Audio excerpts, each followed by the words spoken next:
भारत को समझना है तो अंबेडकर को समझना होगा, लेकिन जिस तरह सदियों से जाति, सत्ता, पहचान और राजनीति ने उनकी छवि को ढालने की कोशिश की, उतना ही अंबेडकर को गलत समझा गया।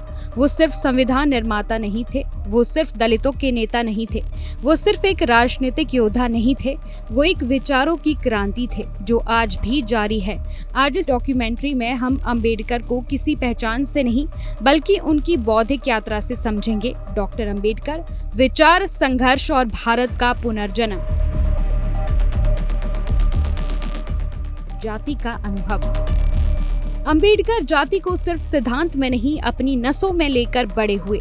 छुआछूत, अलग पानी, अलग बैठने की जगह, ये सब उनके बचपन का हिस्सा था। लेकिन एक सवाल हमेशा उनके मन में जलता रहा, लोग एक दूसरे से इतना अलग क्यों?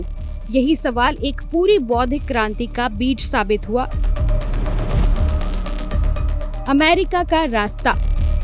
उन दिनों भारत के किसी छात्र का अमेरिका जाकर पढ़ना असामान्य था, लेकिन अंबेडकर को ब्रिटिश औपनिवेशिक शिक्षा से एक अलग दृष्टिकोण चाहिए था, एक ऐसा नजरिया जिसमें धर्मशास्त्र और पूर्वाग्रहों का धुंध ना हो। और यही वजह थी कि 1913 में वो कोलंबिया विश्वविद्यालय पहुंचे। कोलंबिया नया जन्म। कोलंबिया में उन्हें मिले जॉन ड्यूई, फ्रांस बोआस जैसे महान विचारक। यही अंबेडकर ने पहली बार ये सीखा कि सामाजिक समस्याओं को समझने के लिए नस्ल, कुल, जन्म नहीं बल्कि संस्कृति, मनोविज्ञान और अनुभव को देखना चाहिए।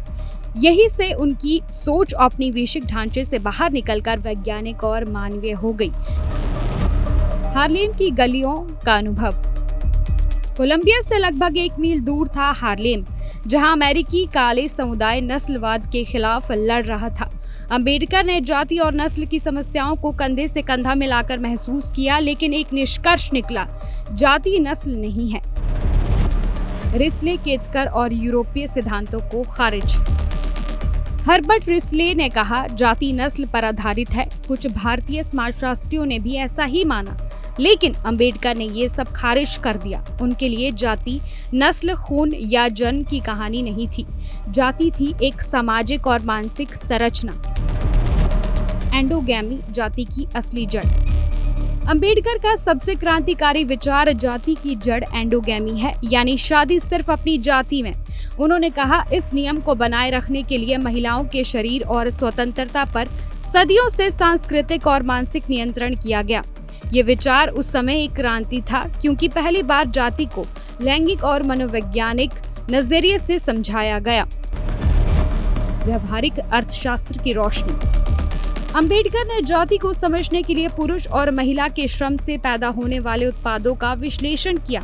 वो समझते थे कि समाज महिला के श्रम को नियंत्रित करके जाति को कायम रखता है। ये ऐसा दृष्टिकोण था जो यूरोपीय भी नहीं दे पाए थे। जाति का विनाश और मनोविज्ञान की भूमिका। 1936 जाति का विनाश। इस लेख ने भारत के सामाजिक ढांचे को हिला दिया। उन्होंने कहा, जाति नस्लीय विभाजन नहीं करती, ये मन की अवस्था है। ड्यूई के व्यवहारवाद की छाप यहाँ साफ दिखाई देती है। व्यक्ति की स्वतंत्रता, अनुभव और शिक्षा सामाजिक बदलाव की असली शक्ति है। सामाजिक आंदोलन और बौद्धिक विद्रोह। शूद्र कौन थे 1946 और अछूत कौन थे और क्यों बने 1948? इन दोनों ने जाति की नस्ली और पौराणिक कहानियों को तोड़ दिया। उन्होंने कहा, जाति की नस्ली उत्पत्ति की बात एक औपनिवेशिक भ्रम है। विज्ञान इसे गलत साबित करता है। महिलाओं को केंद्र में रखकर संघर्ष। अंबेडकर ने महिलाओं की आवाज को जाति के ढांचे में सबसे महत्वपूर्ण माना। उन्होंने मराठी में भाषण दिए, सीधे उनसे संवाद किया। उनका मानना था, शिक्षा वो शक्ति है जो मन को आजाद करती है। उन्हें मालूम था, अगर महिलाओं की बेड़ियां टूटेंगी तो जाति व्यवस्था की जड़ें हिलेंगी। औपनिवेशिक शिक्षा, आलोचना और रणनीति। अंबेडकर ने ब्रिटिश शिक्षा की आलोचना की, क्योंकि वो धर्मशास्त्र और सौंदर्य शास्त्र में फंसी थी, पर उन्होंने उसका रणनीतिक उपयोग भी किया। क्यों?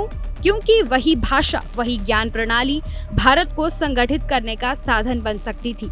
वो जानते थे, जिस भाषा में सत्ता बात करती है, उसे जनता को भी समझना चाहिए। संविधान, लोकतंत्र और बौद्ध धर्म। संविधान सभा में अंबेडकर ने लोकतंत्र को सिर्फ शासन नहीं बताया, बल्कि जीने का तरीका कहा। उनके विचार में स्वतंत्रता, समानता और भाईचारा एक दूसरे से अलग नहीं हो सकते। जीवन के अंत में जब उन्होंने बौद्ध धर्म अपनाया तो ये उनकी विचारधारा का तार्किक परिणाम था, एक ऐसा धर्म जो तर्क, समानता और करुणा पर आधारित था। अंबेडकर को नए सिरे से समझना। आज जब हम पहचान, नारेबाजी और रणनीति के आधार पर अंबेडकर को देखते हैं तो हम उनके असली काम को मिस कर देते हैं। अंबेडकर की असली ताकत उनकी जाति नहीं, उनकी विचार शक्ति थी। उन्होंने जाति को नस्ल से नहीं, मानसिकता से समझाया। उन्होंने औपनिवेशिक तर्कों को नहीं, वैज्ञानिक तर्कों को चुना। उन्होंने धर्म को नहीं, मानवता को केंद्र में रखा। अगर भारत को समझना है तो अंबेडकर को पहचान से नहीं, उनके विचारों से समझना होगा।